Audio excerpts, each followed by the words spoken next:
soir, la question fait débat depuis longtemps sans qu'aucune réponse formelle puisse être apportée.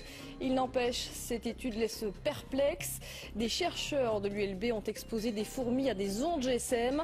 Très vite, les animaux sont non seulement désorientés, mais ils perdent de 50% de leur capacité. Un résultat qui donne à réfléchir. Jimmy Méo et Kinerkan. L'expérience peut être réalisée très rapidement.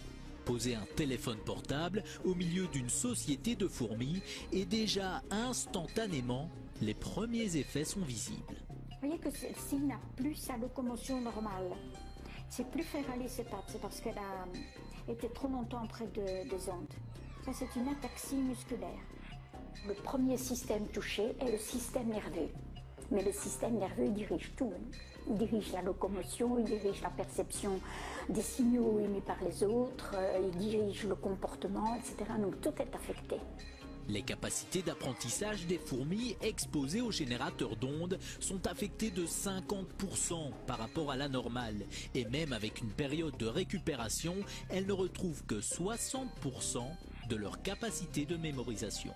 J'ai éteint le générateur, elles ont récupéré un peu et ont pu apprendre, mais n'ont plus jamais réatteint leur niveau initial.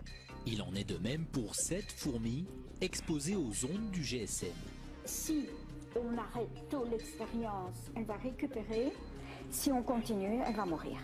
Les dangers pour l'homme sont aussi à prendre au sérieux. Par exemple, l'oreille à laquelle on colle notre téléphone est très sensible. Imaginez les structures que nous avons dans l'oreille. Nous avons des cellules ciliées dans l'oreille. Déjà dans l'oreille moyenne, la trompe de Eustache, mais après, pour l'équilibre, pour le son, ce sont des cellules terriblement fragiles. Les conseils, éloignez votre appareil, pas d'utilisation pendant trop longtemps. Et contre les insectes nuisibles, un petit générateur d'ondes pourrait ainsi faire office d'insecticide.